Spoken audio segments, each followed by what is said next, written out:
The San Jose Sharks and Mike Grier have the chance to do something insane right now as reports have officially come out that Noah Dobson is not only available for trade, but has also switched agents. This has caused a lot of stir in the NHL about trade rumors and reports, and one Sharks insider indicated the Sharks should be interested, but the asking price is likely more than some Sharks fans would want to give up. We got to dive into all of these Noah Dobson trade rumors and exactly what the Sharks would likely have to give up to land him. All that coming up on this episode of Sharks Digest. But before we get into the video, guys, we are so close to 1,000 subscribers, just 58 subscribers away, and still well over 80% of you watching these videos are not subscribed. Hey, if you can hit that button, get us to that big number of 1,000, we'd really appreciate it. We're so appreciative of all the support. Let's just dive right into this because this is getting crazy. Now, we're looking at Twitter today, and of course, Max Miller tweeted this out.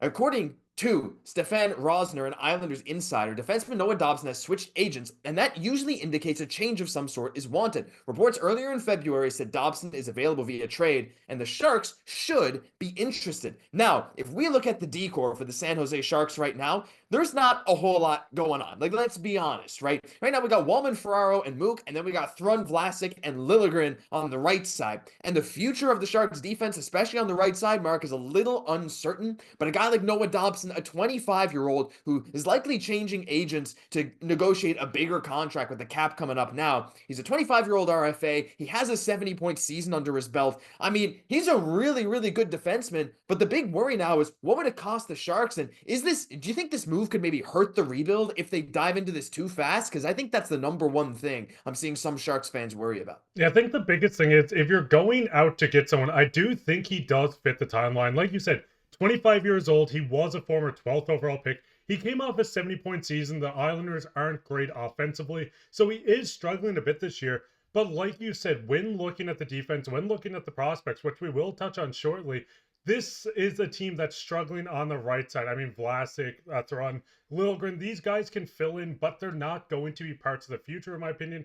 One big thing I kind of want to point out is a guy like Ferraro is on the block, so maybe a 1-for-1 plus you would still have to add more. Maybe two of these guys could be trade partners if they go the other way. Yeah, I mean, like, maybe, but the thing is with the Islanders is like, it's been well documented right now that the Islanders are out there hunting for scoring forwards. That is the main thing that they are reportedly asking for in a Noah Dobson trade. So while the Sharks' decor for the future is on the right side a little uncertain, now we do have Sam Dickinson coming up. He's on the left side. You never know. Sometimes they could play both sides, whatever. But can you imagine a guy like Dickinson with a more veteran Dobson right now? That scoring output could be insane. But again, the Sharks are so early in the rebuild. Draft picks could work to supplement the right D side. They're going to get some good picks this year. So anyway, like they're looking at defense moving forward. We don't know about Schaefer as well. If he might end up falling to the Sharks wherever the Sharks end up picking. But if the Sharks have to give up a scoring forward, now I want to get into this conversation because there's a couple of options, and I want to start with William Eklund because look, he is right now one of the Sharks' top producers. I mean, other than Celebrini, especially now that Granlund's gone, it's like he might be the top guy. We'll talk about another forward in a second.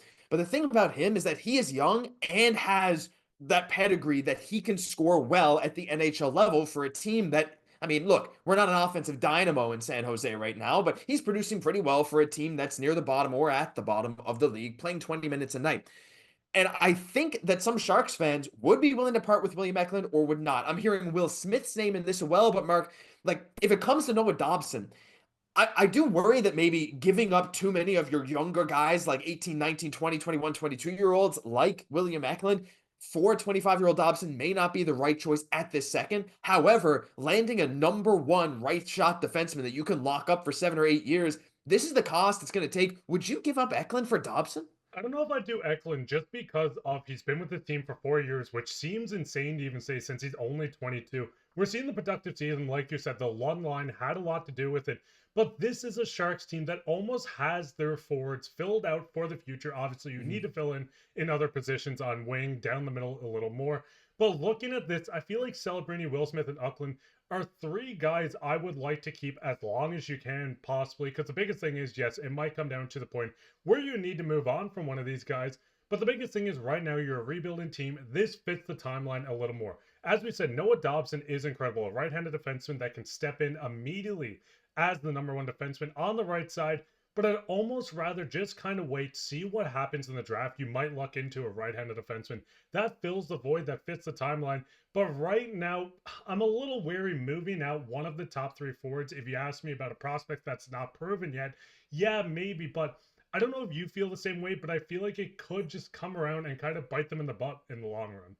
That's the scary thing, right? Because trading, look, no one likes to give up young players for like established players, especially when the young players are your own, right? We've watched Eklund develop here since he was like 18 years old, and he's having his career year this year, and he has been so good since, of course, he was such a high draft pick. He's been so fun to watch.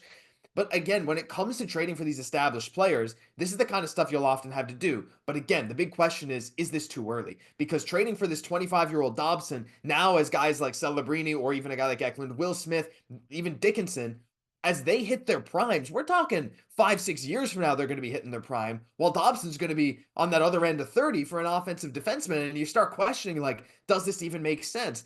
But it would definitely accelerate the rebuild as well. And sometimes you got to take those risks, right? Maybe Dobson ends up being a free agent as he's whatever, 32 years old, right as Celebrini, Will Smith, Dickinson are hitting their primes. Then you go get someone else and you start to be competitive right now. Look, I think it could make sense, but we want to hear your guys' thoughts on that. But there's one more player, Mark, that I think would be a little more palatable if we managed to land this deal. So I'm talking Tyler Toffoli. Now, Toffoli, I believe he's got a couple years left on his contract, right? He's another guy with a proven NHL track record. Now, he is 32 years old, but considering the Islanders are reportedly looking to extend Brock Nelson and they want that NHL level scoring, Toffoli's going to score probably 30 goals this year again. And if he goes to the Islanders and plays with some other talented players, he could easily finish with like 60 to 70 points with 30 goals. So it's like, he actually kind of fits the bill of what they're looking for. Now, you have to imagine that it would be Toffoli plus, maybe some draft capital, maybe one of the Sharks' younger prospects. I don't know. But again, if you can get this deal done for this, like if you don't have to give up an absolute key part of your future that you know is going to be part of your top six or maybe top four on defense, this is the kind of trade that would make me maybe second guess it and think like, you know what? Maybe this actually is possible. Because, I mean, looking at Toffoli, I'd feel better. Listen, Toffoli's been great. He's been a great mentor for Celebrini. We did a video a couple days ago Yeah. just looking at the advanced stats of that line. But looking at this, if you could package together, and it might cost a bit more, because this is an RFA 25-year-old defenseman that had a 70-point season. Yes. But if you start with just, say, Toffoli, Dallas's first-round pick, maybe another pick, add in another young guy. You have Mook as a guy you could add into this Ferraro if they want to get more veteran. I mean, looking at the defense appearance, there are a couple guys you can attach. If you could do a trade of a couple of the aging vets to move out, sure, make the trade. It does hurt a bit because you do have an RFA, you do need to sign. He might command a lot of money to sign in San Jose, but I think you can replace guys like Toffoli a lot better than Eklund, even though you have a lot of draft capital. I think it's harder to get a proven prospect like Eklund, like Will Smith, compared to going out and signing a guy in his 30s already that can score you 30 goals. Yeah, it's going to be a tough decision no matter what. But hey, the Sharks have the cap space, the other thing too. The question is, do we really want to go out and get a guy like Dobson whose prime will not necessarily align with the timeline of the team right now? But hey, to win right now, you got to have multiple guys. Like, look, current cap space $22 million, projected cap space $7 million. But don't forget the Vlasic $7 million per year is coming off after next year. And you know what? Dobson's probably going to command 8, 9, maybe more with the cap going up. So you know what? Replacing a guy like Vlasic at just a slightly higher number with Dobson doesn't sound that crazy. You need current talent to win as well. Like you need guys in their 30s and guys in their 20s. I don't know. Maybe I'm talking myself into this, but I want to hear what you guys have to say because I bet a lot of you maybe want to go get Noah Dobson. Some of you probably hate the idea of it. Let us all know down below because that'll do it for this episode of Sharks Digest. If you enjoyed, leave a like, comment, subscribe to the channel, guys. We're so close to 1,000. You made it this far in the video. We'd really, really appreciate the support. I'm Josh Gosse, my co-host, Mark Pye. We'll catch you in the next one.